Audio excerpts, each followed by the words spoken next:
En efecto, se alborotaron los temas informativos de esta mañana, de este día. Es una coyuntura bastante compleja para nuestro país. No es un asunto de dejar hacer y dejar pasar. Se han colmado de temas la conflictividad ecuatoriana, pero esto que se comienza a investigar, la filtración de datos de millones de ecuatorianos, sí que nos desorienta, nos pone a meditar en lo significativo que es el tema de los datos del que nunca nos hemos preocupado. Hemos ofrecido en notificaciones de obligación al Estado todo lo que somos, lo que tenemos, lo que hemos logrado como metas de vida. Hemos descubierto nuestros activos desde todo punto de vista. Todos, absolutamente todos los millones y millones de datos para millones o de millones de ecuatorianos. 18 gigas de nombres. Quiere decir 18 millones prácticamente de nombres, con información financiera, con datos de identidad civil de cerca de 21 millones de ecuatorianos, fueron expuestos en forma online y nos alertaron 3 investigadores de plataformas VPN Mentor. Esto sí es para especializados. Y ZDNet, especializadas en temas informáticos, digamos, por ponerle un nombre del más alto nivel y complejo nivel. Complejo para los que ignoramos. Hay muchos, por ventaja, muchos ecuatorianos, también millones de ecuatorianos. A Dios gracias que conocen de estos registros, y hay en personas afectadas 17,5 millones de afectados. Con esto que en cualquier lugar del mundo deben llamarse a la atención. La firma VPN Mentor halló la filtración y la compartió con ZDNet. Ambas trabajaron en conjunto para analizar, verificar su autenticidad, contactar al dueño del servidor y llegaron a la compañía ecuatoriana Novastrat para identificarla como origen de la fuga. Novastrat fue constituida en el año 2017, mes de noviembre, por los ecuatorianos William Garcés Núñez y Agustín Martínez Pastor. El primero fue gerente de la SECON en el año 2012 y gerente del Banco Nacional de Fomento entre el 2014 y el 2016, época del que sabemos. Martínez fue en cambio programador y analista en las Emplades entre los años 2012 y 2015. Qué difícil resulta atribuir a los nombres empresariales, a las denominaciones de empresas y a quienes integran cupularmente estas empresas que manejaban datos muy importantes, sin el celo riguroso de las autoridades de control o de la institucionalidad ecuatoriana que tienen que ver con estos. No son menesteres, no son así cosa de decir, bueno, pues ya está hecho y cuál es el problema. No es así porque vamos a agotar toda una edición informativa con los mejores técnicos en esta materia y naturalmente estamos saludando a uno de ellos que es el señor abogado Pablo Solines. Es el presidente de la Asociación Ecuatoriana de Protección de Datos. ¿Me confirma esto, compañeros?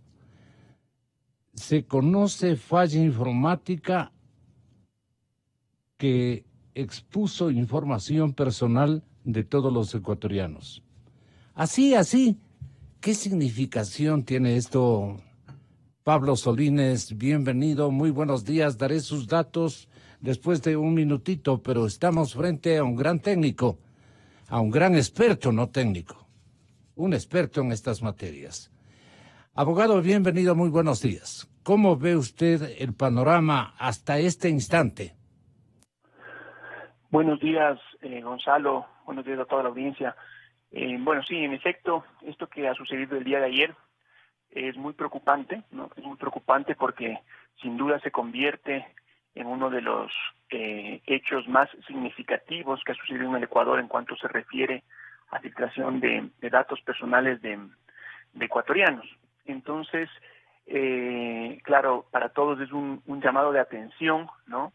En definitiva, para poder identificar qué se están haciendo con nuestros datos, quién dispone de nuestros datos y obviamente un llamado también a la conciencia ciudadana a fin de que sepan resguardar de mejor manera toda su información para no tener que estar viviendo este tipo de episodios, al menos tan constantemente como suelen presentarse en aquellos países como el Ecuador que no disponen de una regulación adecuada en esta materia, ¿no? Como decía Juan Carlos Solines, nos robaron todo, hasta la privacidad. Ricardo Camacho también tiene otra frase, pero lo que estamos leyendo en la prensa de este día es que exfuncionarios están detrás de esta filtración de datos. Exfuncionarios. Hay una empresa, Novestrat, que ha publicado esta información. ¿Qué conoce de esta empresa, agencia o confiable institución de connotación privada? Consiguientemente, mucho más peligrosa porque no hay a quien culpar de estos. Puede ser un abuso incluso de confianza, pero de un nivel gigantesco. Puede ser un descuido institucional en el control. ¿De qué estamos hablando este momento, Pablo, si es tan amable? Saben, bueno, de hecho cuando sucedieron estas noticias o cuando se presentaron estas noticias el día de ayer, tuve la diligencia de investigar de alguna manera de quién se trata o quién es esta empresa Novestrat. En efecto, es una compañía nacional fundada por dos ecuatorianos. Bueno, de lo que se ha leído en las noticias y es de conocimiento público, aparentemente habrían sido funcionarios de gobierno, entiendo que del anterior gobierno. Sin embargo, es una compañía recientemente constituida, apenas en el año 2017, tiene realmente un capital mínimo, es decir, se constituye un capital mínimo y su objeto social es muy amplio, es decir, que no se restringe a un tipo de servicio a través del entorno digital en específico, sino que realmente tiene una amplia gama o capacidad para prestar servicios. Entonces, realmente eso es lo que aparece de su fundación, de su constitución. Sin embargo, claro, el tema de Novestrat es una cuestión realmente simplemente anecdótica, si cabe el término, en el sentido de que aquí lo que se discute realmente no es qué empresa vulneró los datos de carácter personal, sino cómo se pudo haber realizado estas actuaciones y obviamente cuáles son los mecanismos que nosotros como ciudadanos debemos de tener para resguardar justamente nuestra información. Entonces, sí, en efecto, como esta compañía que se la ha anunciado a través de los medios de comunicación digitales y otros, ¿no? Habrá que comprobar si en efecto está involucrada en este tipo de situaciones, de filtraciones, que de alguna manera se ha podido evidenciar a través de las compañías que han detectado esta filtración. Sin embargo, como decía, puede haber sido cualquier otra compañía que pudo haber accedido a nuestros datos de carácter personal. Y aquí la gran pregunta es cómo acceden a nuestros datos de carácter personal, ¿no? Porque aparentemente estos datos de carácter personal provienen de ciertas bases, ¿no? Que han estado manejando instituciones incluso públicas y hasta se menciona de alguna asociación privada. Ajá. Entonces, esto denota claramente cómo ya a nivel de las empresas o instituciones que están recogiendo, que están almacenando datos de carácter personal de los ciudadanos, no están llevando o manejando las medidas adecuadas de protección y de seguridades a fin de justamente evitar este tipo de filtraciones, porque aparentemente si es que las cosas han sido como se ha mencionado en la noticia, en la que exfuncionarios de un gobierno que son parte de una compañía que han fundado han accedido libremente a estas bases de datos, ¿no? Entonces, bueno, primero hay que ir al origen, ¿no? Y pensar por qué se pudo acceder a esta información tan importante de los ciudadanos y obviamente qué está haciendo las empresas y el Estado en definitiva para poder regular y controlar este tema, ¿no?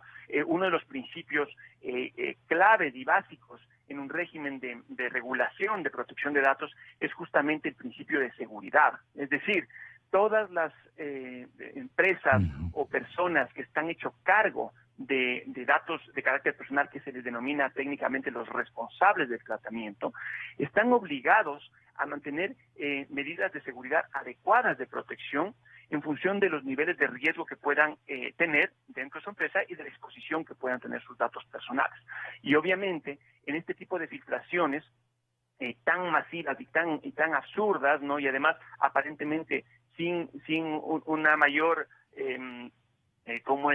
actividad delictiva, si cabe el término, ¿no? Se han podido acceder a esta información, denota, insisto, que ha habido una clara violación de este principio de seguridad, sobre todo las personas que han estado hecho cargo y han sido responsables de estos datos, ¿no?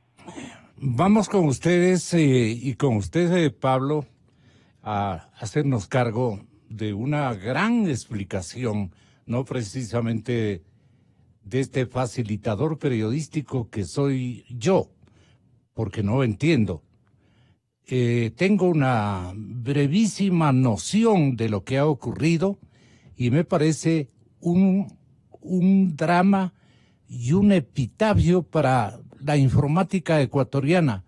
Estamos exagerando, pero ¿en qué manos han estado todos nuestros datos? Dirá muchísima gente, especialmente el universo de empresarios, de inversores, tanto ecuatorianos como asociados con los connacionales, que trabajan en una multiplicidad de proyectos. Es un tema tremendamente grave, rotundamente grave.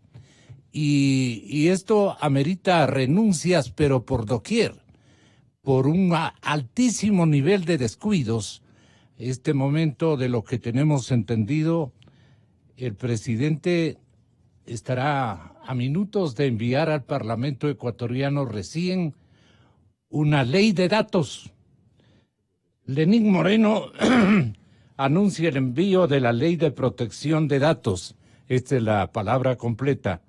El presidente de Ecuador, Lenín Moreno, ha anunciado esta víspera que enviará un proyecto de ley de protección de datos personales. Presidente, ¿a quién encargó que los cuiden? ¿Quién estaba manejando esa situación? ¿Estaba usted muy lejos de observar, digamos, ese escenario en donde las confianzas han sido desbordadas, digamos? Este pronunciamiento se da luego de que la empresa de seguridad VPN Mentor difundió un informe recogido nada más ni nada menos que por la BBC, que revela una gran violación de datos de millones de ecuatorianos. La compañía de seguridad señala que halló nombres, información financiera, datos civiles de millones de personas, entre ellos cerca de 7 millones de niños. Los datos se habrían encontrado en un servidor de una nube insegura de Amazon al que casi cualquiera podía observar. En la página web de esta compañía, el informe revela que entre las empresas e instituciones comprometidas está nada más ni nada menos que el Banco del IES, el BIES. Y el jefe de Estado ha señalado que dispuso a los ministros del Interior, María Paula Romo, y de Telecomunicaciones, Andrés Michelena, que informen públicamente sobre la filtración de datos, la investigación en marcha y los responsables.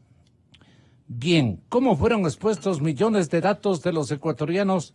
Volvemos en cuestión de minutos a esta temática, siempre y cuando ustedes tengan el conocimiento pleno de que aquí están desde hace algunos minutos los compatriotas, señor doctor Daniel Pontón, señor coronel Mario Pazmiño y señor asambleísta Fabricio Villamar. Debía haber comenzado por usted, pero por la amistad y este momento, el giro informativo que ha tomado este noticiero que generó hace contados instantes esta macro expectativa, pues nos sabrá dispensar Fabricio. Alerta por las FARC. Este es el primer tema que vamos a abordar. Hay una fase de reclutamiento, pensábamos nosotros que era el tema del día, por la gravedad que también este otro enfoque tiene para nuestra realidad ecuatoriana. Y por eso nos permitimos invitar a un militar muy conocedor de estas materias, a un asambleísta igualmente funcional para tratar estos temas, y al doctor Daniel Pontón, experto también en esta materia. Alerta porque las FARC están en plena fase de reclutamiento de nuevos activistas, de nuevos miembros de sus escuadras, que para la mayor parte son escuadras de violencia y de mal. Pero aquí estamos para definir esta situación. Señoras y señores, nos vamos con este tema. Y ahora sí, coronel Mario Pazmiño, ¿en qué momento también nos descuidamos de las FARC o no nos debemos descuidar de las FARC? Este es el momento en que debemos que tomar y adoptar todas las providencias para evitar qué consecuencias que ya se han inaugurado, según reportes de última hora. Están en plena fase de reclutamiento tanto en territorios colombianos, ecuatorianos, como fundamentalmente venezolanos. ¿Cuál es la situación, doctor Daniel Pontón? ¿Cuál es la situación, asambleísta Fabricio Villamar? Coronel Pazmiño, buenos días.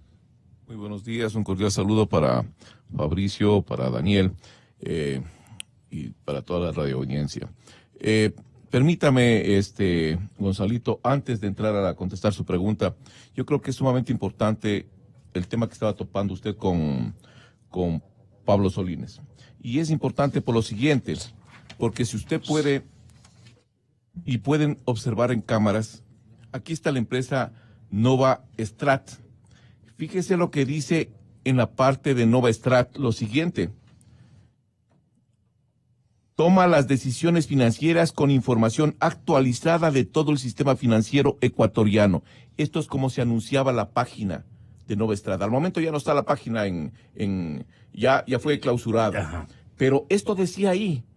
Y lo grave es que las autoridades ecuatorianas salen a manifestar que no hay un problema y que es controlable el tema. El tema no es controlable porque están al momento comprometidos las siguientes bases de informaciones. Registro Civil, SRI, está comprometida el BIES, dentro de las que se conoce al momento. Aquí tengo yo en mi poder el reporte de la empresa BM Mentor. Y aquí está claramente definido hasta dónde podía llegarse ese tipo de filtración. No solo es hacia la persona, sino también a sus familiares, sus cuentas y también los bienes que tenían estos. Eso implica que existía una fuga de información, no solo desde el exterior, sino también existía corrupción y venta de información desde las instituciones que estaban protegiendo esos datos de los ecuatorianos. Eso es sumamente grave y tiene que ser denunciado inmediatamente. Pero hay un tema importante. Recién el día de ayer sale el señor Michelena y el gobierno a decirle a los ecuatorianos, señores, estamos mandando con el carácter de urgente a la Asamblea Nacional el tema relacionado a una ley de protección de datos. Eso venía ya tramitándose desde mucho tiempo atrás y el Estado es el que tiene que garantizar la seguridad de la información de los ecuatorianos.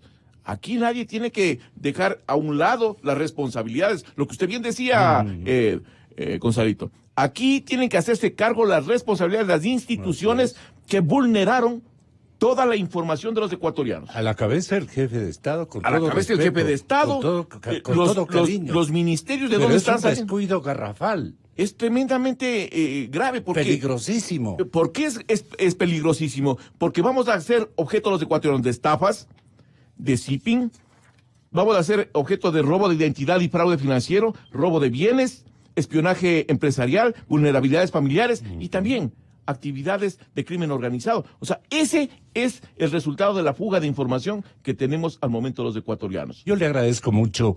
Me van a disculpar los otros dos invitados. Les comprometo tiempo y empeño para que podamos también referirnos a este tema.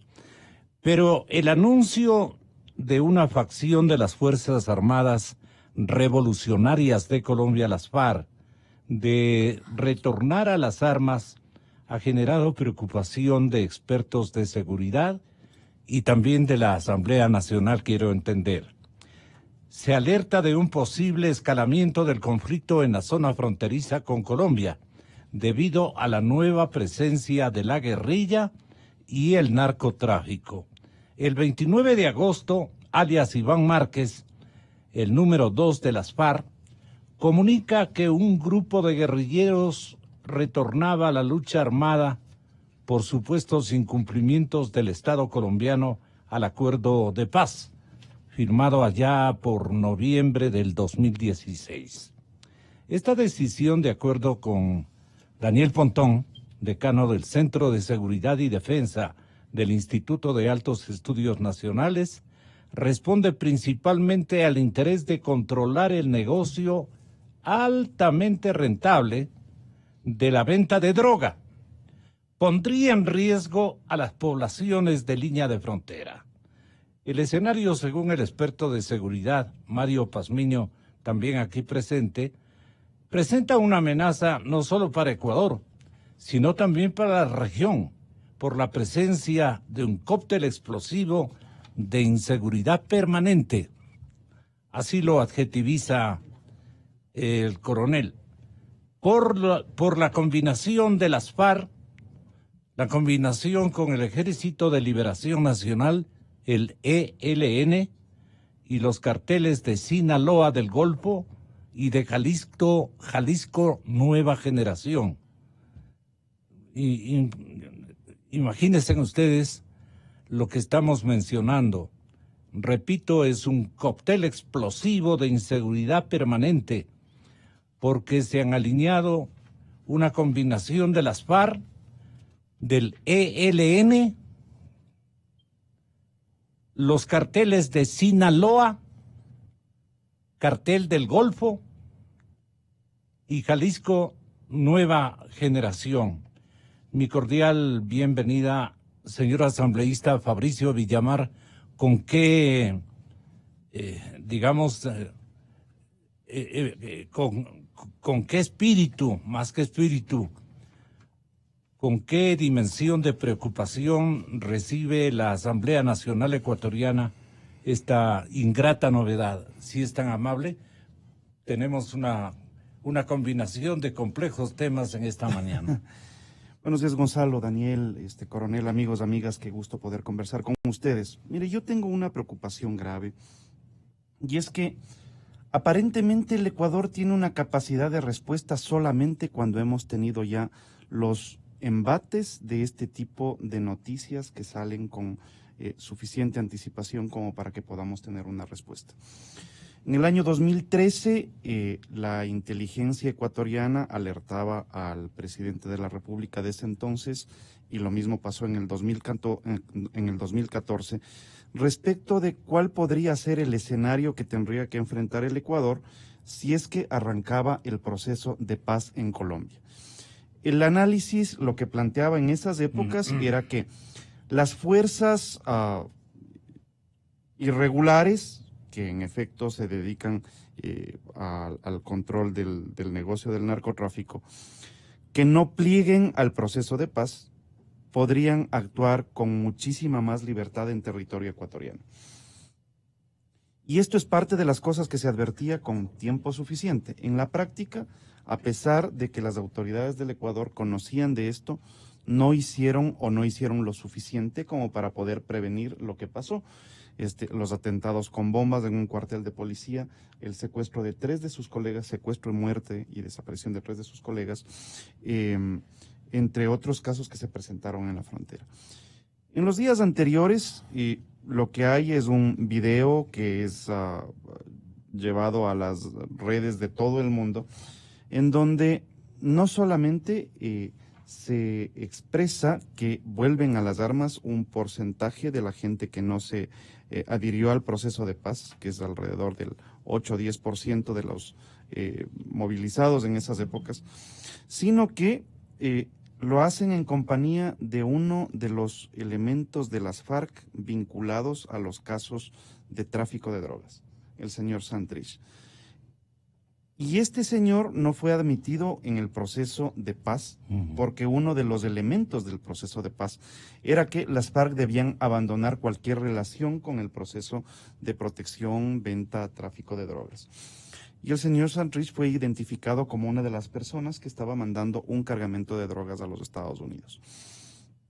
En las semanas anteriores lo que dicen es que vuelven a las armas y que hacen un anuncio de que es una especie de renacimiento del proceso de las FARC. Y el Ecuador no tiene una sola decisión de sus autoridades para poder decir que está atento a lo que va a suceder. En la Asamblea planteé yo una resolución, una moción, que me parecía que era importante en términos de la buena vecindad en primer lugar y en términos de que estemos preparados para lo que pudiera venir. Lo uno era el tener un acto de solidaridad con Colombia, que es lo mínimo que puede hacer la Asamblea de la República del Ecuador. Porque si es que en el país de al lado están anunciando que vuelven a las armas gente que ha estado en estos procesos que van durando desde más de 1920 hasta la presente fecha, en la guerra interna más larga que se recuerda en América, es evidente que nosotros tenemos algo que decir como república.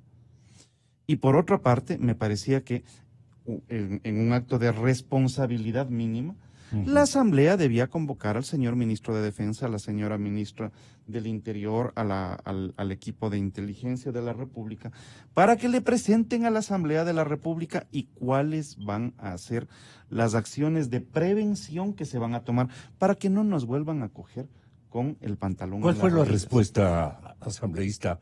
Porque hay asambleístas que estuvieron presentes en esa sesión, que no se inscribieron para votar. Y hay asambleístas, muchos de ellos de Alianza País, que estando inscritos decidieron abstenerse.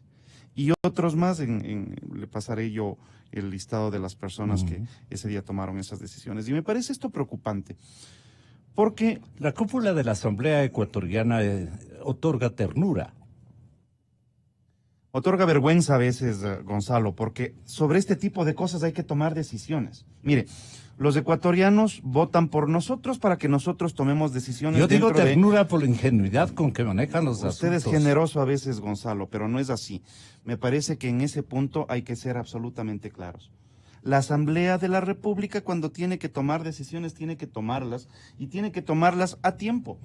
De tal manera que nosotros podamos preguntar con tiempo qué es lo que van a hacer y no llamar a los ministros después de que hayan 2 bombazos a preguntar ¿y por qué no hicieron?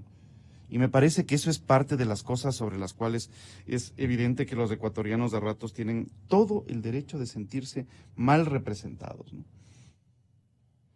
En días anteriores, esta cadena invitó al señor ministro de la Defensa Nacional, Osvaldo Jarrín, y el señor general nos indicaba que las Fuerzas Armadas ecuatorianas tenían ya previsto que la firma de paz colombiano no se iba a cumplir al 100%, por lo que las nuestras iban a continuar custodiando adecuadamente la línea de frontera.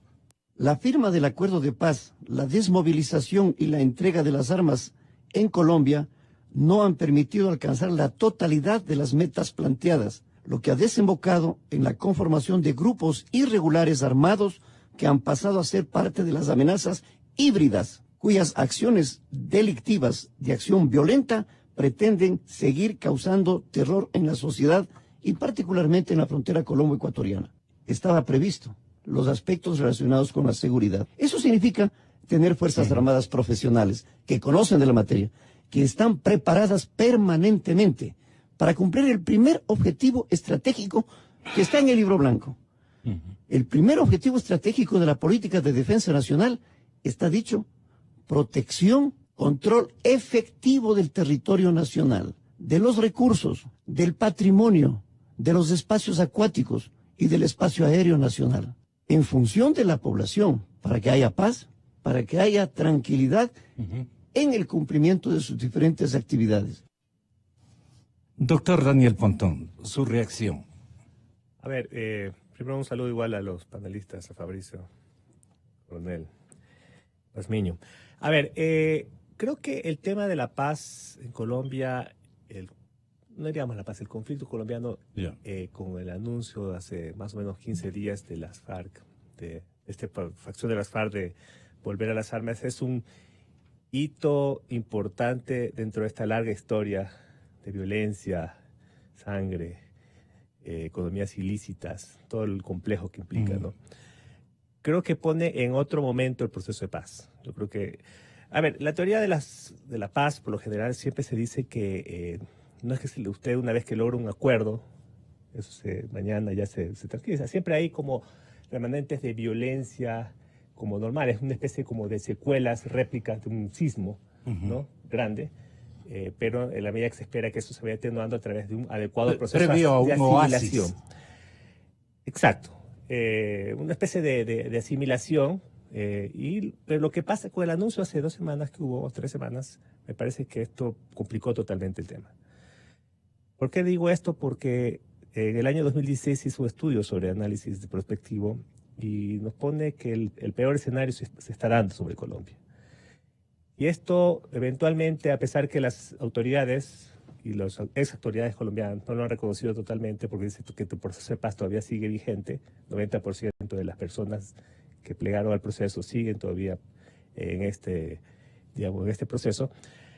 Las FARC tienen 2 capacidades que son claves en este tema. Tienen conocimiento táctico militar, capacidad de reclutamiento, 3, y tienen el negocio del narcotráfico que alimenta una industria digamos, militar y criminal bastante potente, ¿no?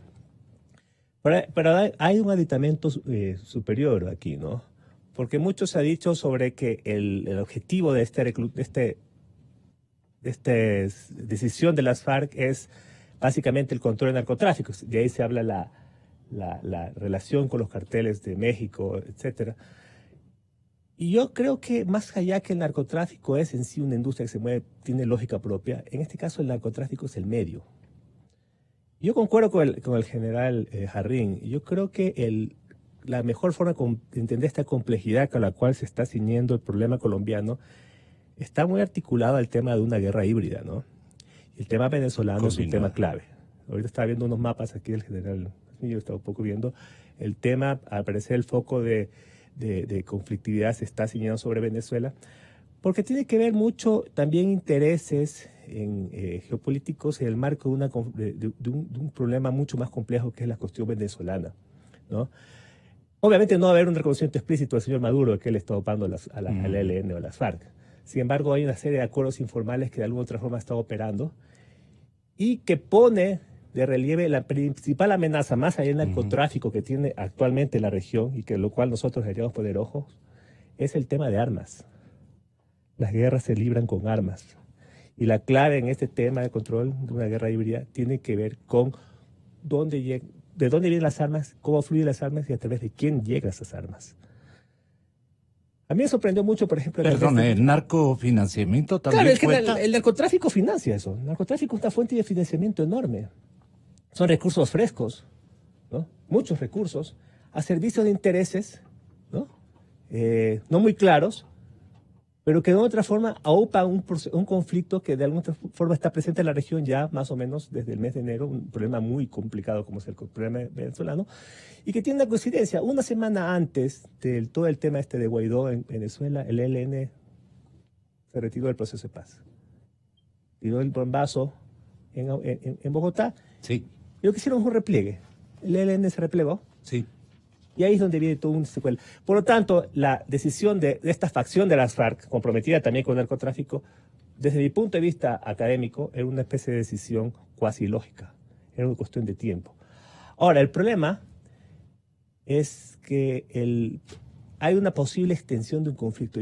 A mí no me extrañaría que el paramilitarismo, que es la respuesta informal del lado, digamos, oficialista colombiano, la respuesta informal, porque ellos también se libran una guerra, digamos, tenga a tener extensiones ya más bien regionales, cosa que no había pasado de manera tan explícita en la región en la década pasada, con el Plan Colombia.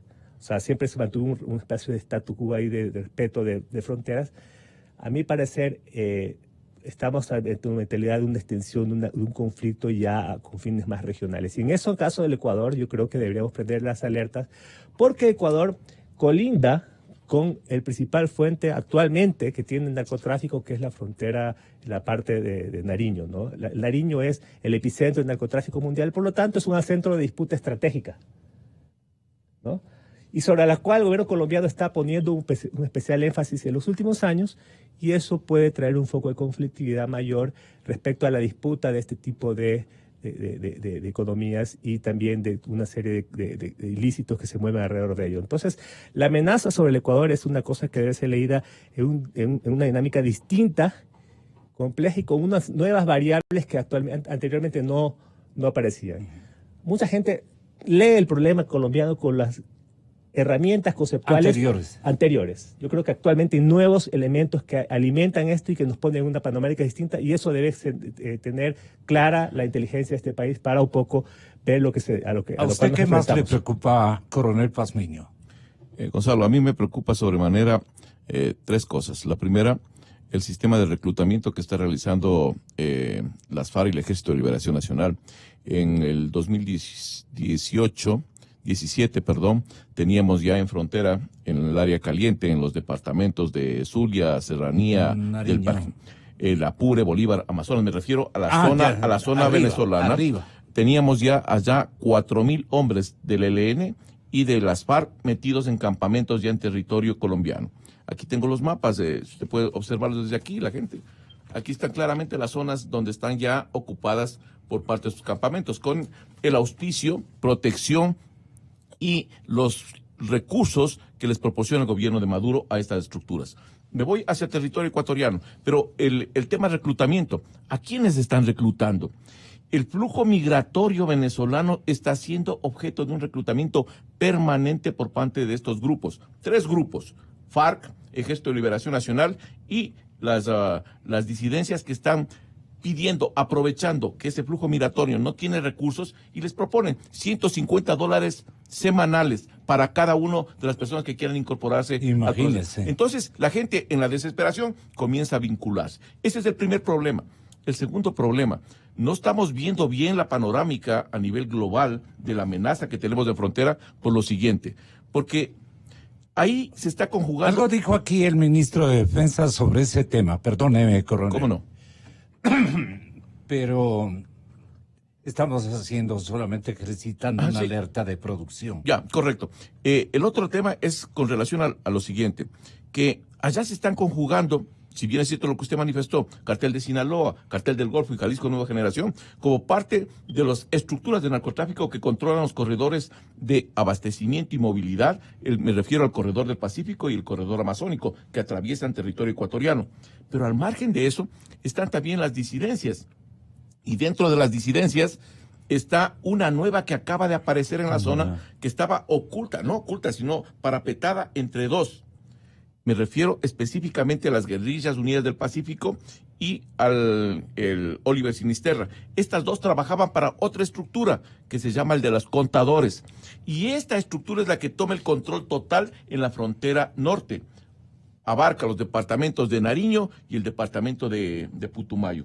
Y desde allá se proyecta hacia territorio ecuatoriano. ¿Por qué se proyectan? Eso es lo que tienen que entender las autoridades. Se proyectan porque a raíz del efecto globo que sufrimos nosotros los ecuatorianos, tenemos nosotros al momento en nuestro territorio los centros de acopio y las plataformas internacionales de distribución. Aquí se acopia droga para sacar al exterior. Entonces, estos carteles o estas estructuras de crimen organizado protegen esos centros de acopio. Y por eso es que usted tiene al momento que ya no capturan, pues, 300 kilos de cocaína. No, aquí capturan 2 toneladas, 1 tonelada. Aquí caen avionetas, despegan avionetas. Hay 2,000 pistas que nadie sabe de quién son. Clandestinas. El otro punto que me preocupa Pero sobremanera... bien conocidas.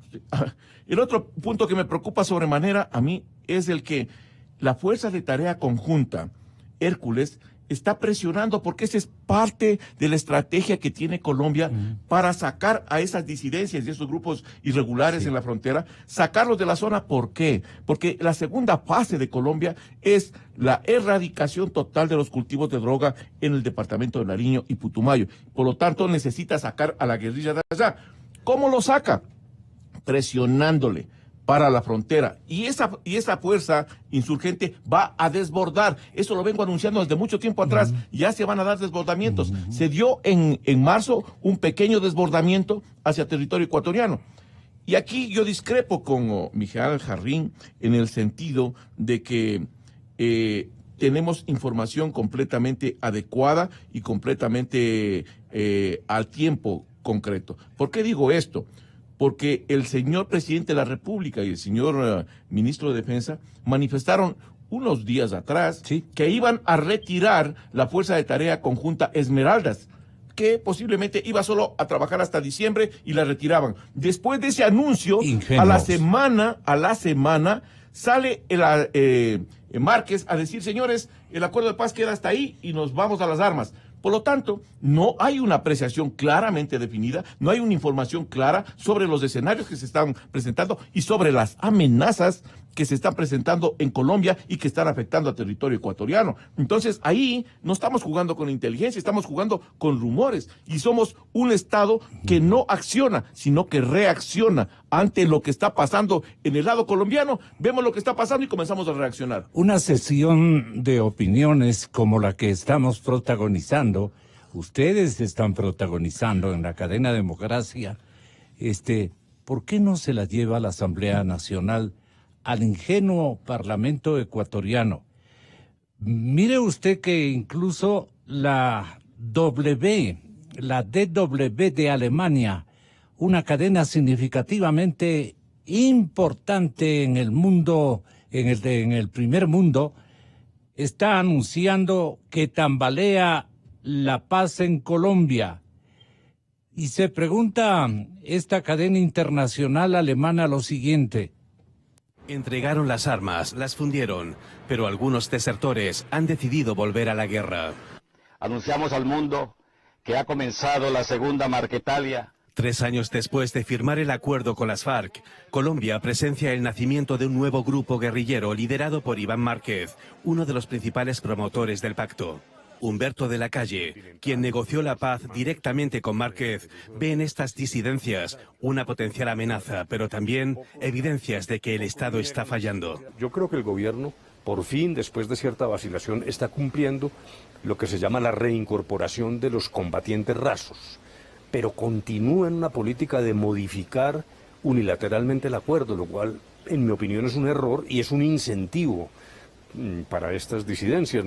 Nuestra postura es apoyar al gobierno en esta nueva amenaza, pero insistir en que es moralmente inviable desatender lo pactado y además un error estratégico enorme para Colombia. Miembros del partido FARC condenaron la decisión de sus excompañeros. Esperan que esto sirva para que se fortalezca el compromiso con la paz. Por eso hacemos un llamado permanente, estamos haciendo un llamado, en primera instancia, al Estado colombiano, al gobierno para que cumplan con lo que se pactó. Y segundo, a la sociedad colombiana. Todos tenemos que abrazar este acuerdo, tenemos que arroparlo. No es para las FARC, es un acuerdo para la sociedad colombiana. La firma del pacto sembró la esperanza de que el Estado resolvería los problemas rurales, pero las carreteras y los hospitales no han llegado.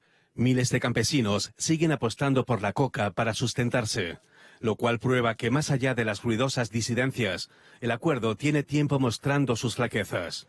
La situación actual inquieta a la misión de verificación de la ONU en Colombia. Confía, sin embargo, que el acuerdo llegará a buen término. Aunque aún es incierto el alcance que tendrá este nuevo grupo armado, Colombia ya presenta índices de violencia similares a los de sus épocas más oscuras. Señor asambleísta, el comandante de la Fuerza de Tarea Quirón, Arnulfo Traslabaña, en diálogo con Noticias Meridiano de Colombia, acaba de informar que grupos irregulares están reclutando a niños y a personas de nacionalidad venezolana. Repito, acaba de informar Traslabaña que grupos irregulares venezolanos y colombianos se han dedicado a la ingrata tarea de reclutar a niños y personas de nacionalidad venezolana. Veamos. Pues tiene conocimiento que han aumentado este reclutamiento de menores, los dos grupos.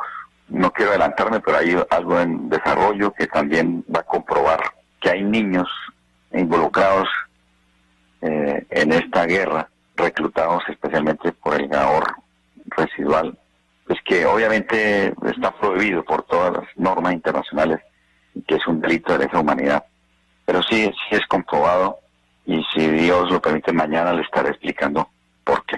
Coronel, y también el año anterior se dio un fenómeno que no sé si se está repitiendo este año, y es la vinculación de hombres y mujeres de nacionalidad venezolana en las filas de las disidencias de las FARC.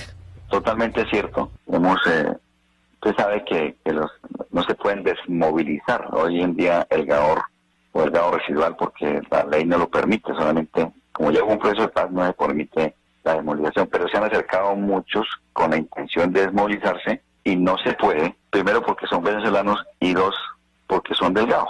Pero sí eso es un hecho comprobado de que mucho venezolano está siendo reclutado por este Gahor residual que está en proceso de reacomodación y reorganización acá en la jurisdicción.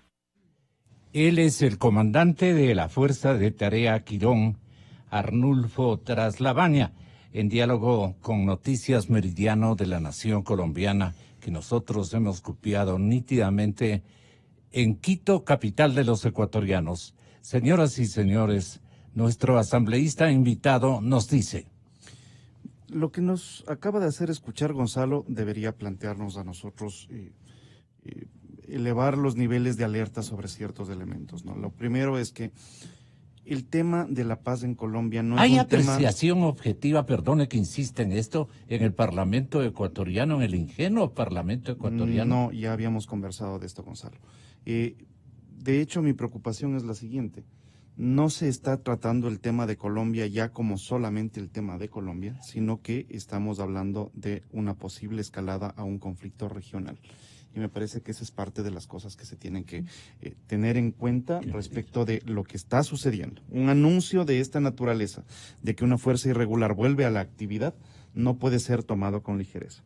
En segundo lugar, y lo decían los amigos panelistas del día de hoy, es que estas fuerzas irregulares se sustentan en negocios ilícitos, para que tengan una idea quienes tienen la gentileza de escucharlos. En la frontera entre Ecuador y Colombia, de hecho en el lado colombiano, hay alrededor de 200.000, 205.000 hectáreas, 205.000 hectáreas de cultivo de coca. Eso es lo que hay. Y por lo tanto, cuando hablamos de 205.000 hectáreas, estamos hablando de una superficie, para que podamos racionalizar más o menos cuánto significa eso, como de 5 veces la superficie de Quito. Eso es lo que existe en términos de superficie sembrada al lado de la frontera ecuatoriana. En efecto, está en el momento en que desde las fuerzas regulares en Colombia se ejerce presión, lo que va usted a lograr es que esas fuerzas irregulares se muevan hacia las fronteras, a la frontera venezolana, a la frontera ecuatoriana y eventualmente, y mucho más difícil, a la frontera con Brasil. ¿Cuáles son los riesgos de esto? Como usted comprenderá, es bastante lógico darse cuenta de que el negocio ilegal les va a pagar muchísimo más a las personas que intervienen que el ser agricultores legales. Había un estudio a finales del 2014 que decía que en el proceso de reincorporación se les ofrecía a quienes dejen las armas y entren a trabajar como agricultores un valor cercano a los $300. Pero en cambio el pertenecer a las FARC les paga un poco más del doble. Y en momentos en donde la crisis económica en Venezuela les tiene sin alimentos, sin acceso a medicinas, con poquísimo valor adquisitivo, es un gran negocio para cualquier persona vincularse a las FARC, porque es de ganar cero comenzar a ganar esta gran cantidad de plata que un negocio ilegal paga. Y tengo yo la sensación de que el Ecuador podría estarse quedando dormido en los laureles sin prepararse para lo que pudiera suceder. Lo mejor que podría pasar es que no nos pase nada. Y según, y en efecto, ojalá así sea. Pero por si acaso no sea así, vea, Gonzalo, la responsabilidad manda a que tanto la Asamblea como el gobierno estén atentos a lo que esto pueda suceder. No es que esto que está sucediendo es un problema de Colombia, eso es irresponsable. Sería una barbaridad pensar que, como pasa en Colombia, a nosotros no nos va a pasar nada. De hecho, deberíamos tener en claro que el hecho de que esté sucediendo en Colombia implica que va a tener una afectación para el Ecuador. Nosotros no hemos tenido, como república, actos de violencia permanentes que nos obliguen a vivir regresando a ver a todas horas sobre el hombro para ver qué es lo que va a suceder. El año pasado, hace un poco más de un año, cuando tuvimos un ataque en la frontera con Colombia, tuvimos luego un ataque en la línea de transmisión eléctrica en Quinindé, recién ahí comenzamos a tener en cuenta el riesgo que se podría tener para el Ecuador. Si es que el día de mañana nosotros no estamos listos para que nuestras fuerzas actúen, evidentemente estos errores se pagan con vidas y con vidas inocentes. Pero hay cuadros de opinión en nuestro territorio y en nuestra sociedad ecuatoriana que están felices porque sube el WTI a razón de $63 por barril, para que vea el nivel de ingenuidad que nos acompaña. Sí, pero es que eso es materia de otro análisis más. Es decir, mire, y no sé por qué nos emocionamos tanto cuando una buena parte de ese petróleo está comprometido con la China, ¿no? Entonces, sí creo que es necesario que tengamos claro la necesidad de tener adicionalmente una noción de qué es lo que pasa con la política internacional ecuatoriana respecto de los temas de seguridad. Algún rato conversaremos sobre el tema del petróleo. ¿Estamos un poco ciegos? Estamos bastante bastante sin tener una capacidad de reacción, Gonzalo, y eso es lo que a mí me preocupa. Yo no quiero ser alarmista, pero Gonzalo, la responsabilidad en la administración de la República tiene que verse en este tipo de cosas. Uno tiene que preocuparse por este tipo de cosas para después no tener lamentaciones al respecto. ¿La falta de capacidad de reacción es el más alto riesgo, doctor Pontón? Sí, bueno, lo que pasa es que el tema del colombiano es tan cambiante y tan dinámico y tan agresivo en muchas cosas que a veces... audaz. Sí, a veces uno requiere... A ver, las capacidades se desarrollan en función también de los problemas que se van dando. Entonces, a veces siempre las capacidades están por detrás, van a un ritmo más lento. Yo en eso trato de ser objetivo en este tema, o sea, pero desde luego al Ecuador le falta todavía mucho, sobre todo prender las alertas, en entender lo que está pasando. Y eso yo creo que más allá de capacidades tecnológicas, que obviamente las tenemos, capacidades logísticas, lo que necesitamos es tener capacidad de entender el panorama regional y tener políticas que alimenten a nuestra realidad, al interés soberano. Aquí a veces no nos centramos en cuáles son las reales conveniencias que le interesa al país como Ecuador. A ver, la paz en Colombia fue una paz con cocaína. Ese es el gran aporte conceptual que le da la paz al mundo. Yo le decía hace poco, Johan Galtung, que es el teórico de la paz, nunca entendió el narcotráfico. Por lo tanto, Colombia es un caso sui generis en los estudios de paz. El problema es que estos grupos residuales que quedaron en Colombia, actualmente se han vuelto a cobijar bajo la etiqueta de una lucha ideológica, cosa que hace poco estábamos, digamos, en el umbral de que eran grupos criminales, comunes y corrientes, etc. Pero básicamente, y eso concuerdo con Fabricio, respecto al tema del potencial de producción que tiene la frontera con Colombia, ¿no? La frontera de Colombia con Ecuador, y esa es donde se ciñe nuestra amenaza. Y ¿cuál ha sido realmente el problema? Y es que yo hace poco hice una información, un estudio sobre ese tema. Y realmente lo que pasó en Colombia es que Colombia fracasó sistemáticamente en su política de control de cultivos. O sea, no sé si se puede ver aquí un gráfico, no sé si lo puede ver, eso está en mi teléfono, lastimosamente. Se puede ver que la línea amarilla son los cultivos de hoja de coca, y por otro lado son la caída de la erradicación de cultivos. Y básicamente es que en Colombia nunca tuvo una capacidad de sustituir el problema del glifosato. Así que nos rajamos las vestiduras con el glifosato, que es cancerígeno, que es... ¿Ha habido una estrategia mejor para controlar los cultivos que no sea esa? Es decir, nosotros podemos concordar que el glifosato no es lo mejor que nos puede pasar, pero por lo menos tenía una capacidad de control de esa zona.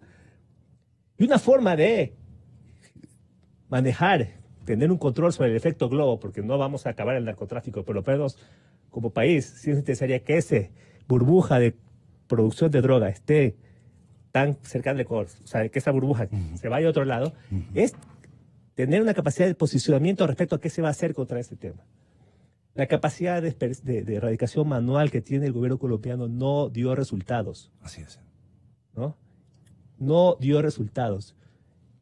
¿Qué hacer frente a? Hay un tratamiento jurídico en Colombia con respecto al tema del glifosato, pero parece ser que todo va vamos a volver a las personas, y Ecuador tiene que tener un pronunciamiento frente a eso, porque eso nos está afectando a nosotros. El problema que se suscitó frente al tema con la frontera con Ecuador tiene que ver con que Ecuador se dejó de hacer aspersiones aéreas con glifosato. Y eso yo sé que va a generar mucha polémica lo que estoy diciendo. Pero aquí estamos hablando de intereses nacionales, de políticas de seguridad. Porque mucha gente me va a decir, bueno, hay gente que se murió de cáncer, hay gente que está muriéndose de las plantaciones, la contaminación del medio ambiente, pero el narcotráfico trae muertos, heridos y múltiples problemas sociales que están afectándonos y que hay que poner en una balanza estratégica. Y hay que tener un posicionamiento frente a eso. De otra forma no se va a poder tener un control frente a eso. El problema de las aspersiones manuales genera múltiples problemas en Colombia. Los mecanismos de sustitución de cultivos tampoco han dado resultados. No. Algo se tiene que hacer y ahí hay que tener un pronunciamiento como país, con una estrategia de país, de Estado, soberana. Entonces, hay que apuntar a visionamientos estratégicos y ahí también un poco la Cancillería tiene que marcar una hoja de ruta, ¿no? El Ministerio de la Defensa también, de alguna manera, porque miren, yo les pongo a usted, coronel, lo siguiente. Desde que se firmó un acuerdo entre el campesinado colombiano para erradicar estas formas de cultivo, desde esos, descubrió el campesinado ubicado especialmente en las zonas nariñenses y más hacia arriba, descubrió que tenía ahí un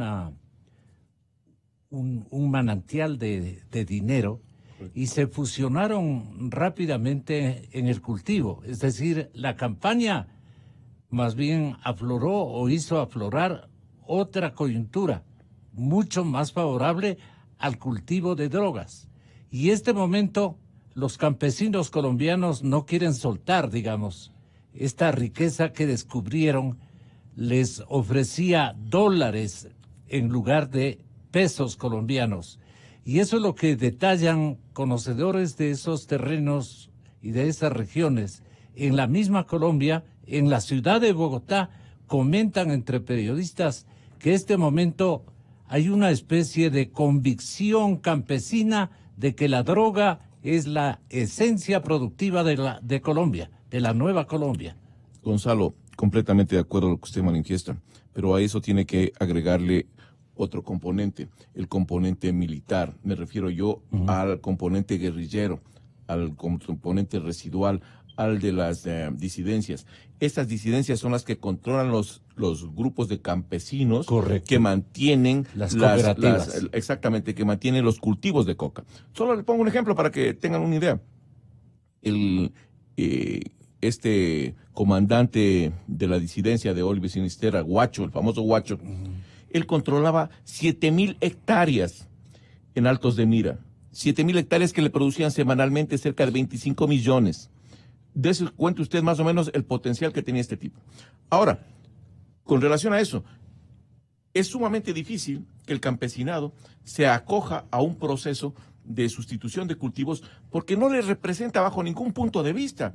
Les pongo otra idea acá y rápidamente para los radioyentes. ¿Cuánto le representa a un raspachín? Raspachín es el que raspa la hoja de coca, que les contratan en la frontera, casi la mayoría son ecuatorianos. Un raspachín gana aproximadamente con su familia $150 diarios. Por lo tanto, a ese campesino, a ese raspachín, no le interesa bajo ningún punto de vista que le entreguen una hectárea y que esa hectárea le va a representar $1,000 mensuales o cada 6 meses o 3 meses. No le interesa. Ahí está uno de los problemas del fracaso rotundo de este elemento que se manejaba dentro del tema del proceso de paz, el reemplazo de los cultivos. El otro punto, ¿por qué fracasa el proceso de paz, Gonzalo? Porque las FARC, en la entrega de armas, de las 937 caletas que tenía, solo entrega 198. Y el resto se quedan ellos bajo el control de las FARC, aduciendo que no encontraban las caletas. Al momento vemos que Márquez, Sandrich aparecen nuevamente armados con todo su equipo y se están dando reclutamientos masivos a gente venezolana. ¿De dónde sale el armamento? Ese armamento que estaba guardado está siendo nuevamente entregado. Punto número 2. El señor de la Fuerza de Tarea Quirón, el coronel que usted acaba de mencionarlo hace un momento, habla exactamente del reclutamiento de niños. Y aquí hay un punto importante. ¿Por qué se reclutan niños? Más o menos en la edad de 12 años. Adolescentes. Exactamente. Porque son más fáciles de entrenar, son mucho más arriesgados y pueden ser utilizados como carne de cañón. Y nadie reclama. Mucho más baratos. Mucho más barato, le pagan menos y no tiene problema, no protesta y no huyen por temor. Entonces, por eso se reclutan niños en cada una de las localidades fronterizas es un proceso permanente. Por eso huye la gente, para no permitir que sus hijos caigan en la guerrilla. Pero alguien hablaba aquí de los señores panelistas sobre las capacidades de Fuerzas Armadas. Las capacidades tienen necesariamente que estar relacionados con las amenazas. ¿Qué amenaza tengo yo al frente? Y en base a eso yo fortalezco mis capacidades para hacer frente a esas amenazas. Pero en el caso de las Fuerzas Armadas ecuatorianas, permítame hacer un diagnóstico muy rapidísimo. Falta de equipamiento, falta de armamento adecuado, falta de comunicaciones, falta de tecnología, falta de inteligencia y falta de recursos logísticos, hasta para algo tan sencillo como es del rancho. El soldado sigue ganando $3 para comer desayuno, almuerzo y merienda, y con eso le mandan a patrullar. Entonces, bajo esas circunstancias, ¿cómo quiere usted un ejército altamente capacitado y comprometido? ¿Cómo quiere usted un ejército que se empeñe totalmente, y me refiero también a la Policía Nacional que están en estas condiciones, si las autoridades nacionales no tienen la valentía, no tienen los pantalones para respaldar a estas instituciones cuando ellos tienen que hacer uso de la fuerza? Me refiero a la policía, a los incidentes que han pasado, y me refiero también en frontera. Entonces, aquí, señores, hay un sinnúmero de componentes que tienen que ser vistos desde otra óptica, porque las amenazas que están al momento en la frontera, sean amenazas de narcotráfico, sean amenazas de grupos residuales, sean amenazas de las FARC y el Ejército de Liberación Nacional, van a aproximarse hacia las fronteras que son más vulnerables. Y en este caso también quiero recalcar, y aprovechando el tema, que recordarán ustedes que hace algunos días atrás, se dio un estado de excepción en la provincia de Imbabura para desalojar a la gente de allá. Y decían que no tenían nada que ver con los grupos residuales o con las FARC y el ELN. Señores, por eso digo que falta inteligencia. Solo observen un poquito más arriba de la frontera y van a darse cuenta que ahí existen también centros mineros ilegales en el territorio colombiano, que son administrados, controlados por el Ejército de Liberación Nacional y por otro lado también por las disidencias. Entonces, si en la zona nuestra tenemos una zona productiva de oro, de lo que sea, inmediatamente llama la atención a cualquiera de estas estructuras. Ese es uno de los problemas graves que tenemos allá. Otro elemento que yo considero que es sumamente importante es que lo que acaba de manifestar también hace un momento Fabricio, es la presión que va a venir ejerciendo la Fuerza de Tarea Conjunta Hércules. Eso lo vengo repitiendo varias veces porque está presionando justo a estas disidencias que están protegiendo, lo que decía acá el doctor Pontón, están protegiendo los cultivos. Tiene la segunda etapa, la segunda estrategia nacional que tiene Colombia es la erradicación de esos cultivos.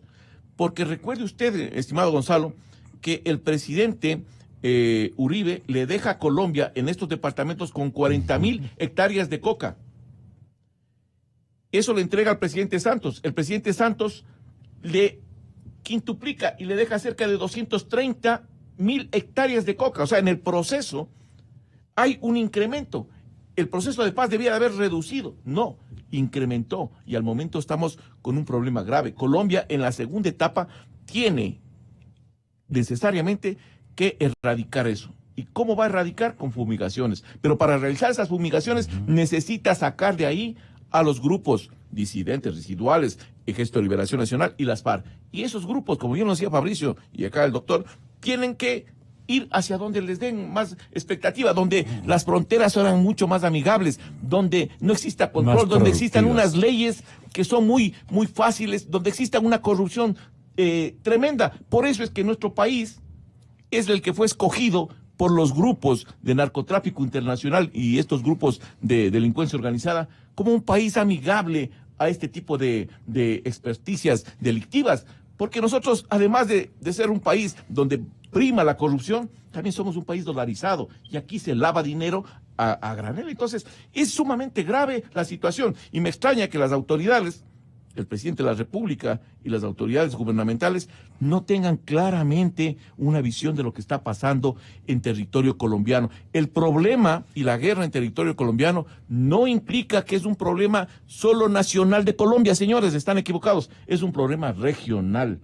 Y gran parte de lo que estamos viendo en este flujo migratorio y la penetración que está haciendo Nicolás Maduro en este flujo migratorio a través de las megas bandas, estamos viendo nosotros, señores, que esto ya se comenzó a irradiar a los estados receptores. ¿Qué preocupaciones Fabricio Villamar lleva a la Asamblea Nacional? Pero no nos quedemos allí. Entendamos un poco mejor las cosas. Yo tengo este momento una parte donde el señor ministro de la Defensa Nacional, Osvaldo Jarrín, certero o engañado, nos manifestaba de que él estaba completamente satisfecho por el marco de adquisiciones y de equipamientos que han traído en los últimos meses a poder y manejo de Fuerzas Armadas ecuatorianas. Está ya adquirido armamento, munición, cascos, chalecos para el personal, que es lo prioritario de nuestro personal. Y adicionalmente hemos adquirido ya 4 helicópteros para la Fuerza Aérea, se van a comprar 3 helicópteros más que están ya en proceso de llegada, un avión para mejorar el relevo del personal en la frontera norte. Tenemos un C-130 y vamos a adquirir un nuevo avión, un Boeing, para poder tener relevos oportunos de nuestro personal que salga a su descanso y poder seguir realizando sucesivamente los relevos para tener permanencia en el patrullaje. Estamos adquiriendo para la misma frontera norte, en lo terrestre, como usted manifiesta, 12 lanchas que se van a adquirir para el patrullaje fluvial. Serán entregadas al ejército. 6 nos entregan en este año. Estamos adquiriendo un equipo de ciberdefensa, porque es lo que ocurre. ¿En qué consiste esta modalidad de defensa, ministro? La amenaza en la actualidad es de carácter tecnológico, de ciberseguridad en términos generales, pero nosotros nos ceñimos más a ciberdefensa. ¿Qué significa contrarrestar las amenazas de phishing, de cracking, de hacking que se realizan a los equipos y los sistemas informáticos y todo lo que está funcionando en base de Internet y de los sistemas computacionales? Usted es lector incansable de estos materiales y de estos tópicos, Fabricio. En realidad, ¿qué lleva usted? Terminamos ya. ¿Qué lleva usted como preocupaciones fundamentales? Yo le doy un par de elementos, Gonzalo, de lo que acabo de escuchar. Para que tengamos una noción clara de lo que acaba de decir el señor ministro de Defensa. El señor ministro de Defensa se solaza porque finalmente pueden comprar cascos y chalecos. O sea, ese es el nivel de atención que tienen las necesidades de nuestras Fuerzas Armadas. La capacidad operativa de nuestras Fuerzas Armadas está muy por abajo de lo que realmente debería estar. Este no solamente es un problema financiero, este no solamente es un problema de dotación. Este es un problema de conciencia nacional respecto de la importancia de algunos problemas que y es tenemos. Un problema estratégico. Es un problema de alta inteligencia. Entonces, si bien en la Comisión de Seguridad, en la que yo soy miembro en la Asamblea, en los próximos días se recibirá a los ministros, el asunto no está en que lo reciba la Comisión. El asunto está en que la República del Ecuador tiene que estar consciente de qué es lo que está sucediendo. Porque si es que los ecuatorianos no están conscientes del riesgo, no van a entender la necesidad de hacer cualquier esfuerzo económico para poder dotar de lo que necesiten nuestras Fuerzas Armadas. En este momento, para que tenga una idea, ¿cuándo el ministro anuncia que ya tiene algunos elementos para dotar de los equipos mínimos a las Fuerzas Armadas? 1 año y pico después de que ya nos dieron en la cabeza en la frontera norte. A eso me refiero yo, que el Ecuador, para poder tener capacidad de reacción, primero tiene que contar muertos. Y así no funciona la prevención. Entonces, cuando usted agarra y le suena bonito a la galería, ¿no? Vamos a sacar a las Fuerzas Armadas a patrullar las calles para que brinden seguridad. Es una barbaridad. Yo sé que a alguien le debe parecer simpatiquísimo esto de que haya uniformados con armas grandotas circulando en la calle. Es imposible. Mire, la preparación de la policía es para el uso progresivo de la fuerza. La preparación de las Fuerzas Armadas es para la eliminación del enemigo. Estamos hablando de 2 preparaciones diferentes. Pero más grave todavía, Cuando usted distrae de la función precisa constitucional de la preparación, de la misión específica que tienen las Fuerzas Armadas, les vuelve vulnerables. Cuando un militar, en vez de estar atento a qué es lo que está pasando al frente, tiene que dejar su fusil para mover un elemento que está obstaculizando el tránsito, pierde la atención y ahí es cuando le pueden poner una bomba y le matan a un militar. Entonces, estar absolutamente consciente de que estas son las realidades que están sucediendo en el país de al lado y que el país de al lado está a 230 kilómetros de la capital de la República. Y que el Ecuador le dotó al país de al lado para poder mover todos sus elementos de una economía ilegal. Las carreteras que no tienen los colombianos para sacar drogas, las tiene el Ecuador, pues. La capacidad de revisión de contenedores del Ecuador es del 1% de lo que sale, Gonzalo. Por eso cuando en Europa agarran y dicen, acabamos de detectar un container con droga proveniente del Ecuador, aquí la gente regresa a ver a otro lado. Si salen de los puertos legales nuestros, salen de nuestros puertos legales, Gonzalo, pero por miles de kilos de drogas, porque nuestra capacidad real de control es de apenas del 1% de los contenedores que salen. Entonces, yo sí reclamo de todos los estamentos de la República, no solamente de la Asamblea. Y nosotros veremos qué es lo que se puede hacer desde esta inmensa minoría que tenemos en la Asamblea, para ver cómo corregimos el tema. Inmensa minoría. Es que es de eso, Gonzalo. O sea, no se olvide que en las últimas elecciones los ecuatorianos decidieron votar por el proyecto de gobierno que había estado 12 años ahí. Que es un proyecto de gobierno, y déjeme decirle, porque esto es de las cosas que más decepciona. Con fraude y todo, ¿no? La gente de la Revolución Ciudadana, cuando presenté este tema en el pleno de la Asamblea, decidieron no inscribirse para votar, estaban ahí sentados. Y cuando nosotros planteábamos, vean, aquí hay un tema grave para la seguridad del Ecuador, y estamos diciéndole que se están rearmando, y gente que hace alusiones a vinculaciones ideológicas para la vuelta a las armas, la gente de la Revolución Ciudadana decidió no votar y no establecer ningún calificativo. Y la gente de Alianza País, que para mí en muchos siguen siendo exactamente lo mismo, decidieron abstenerse.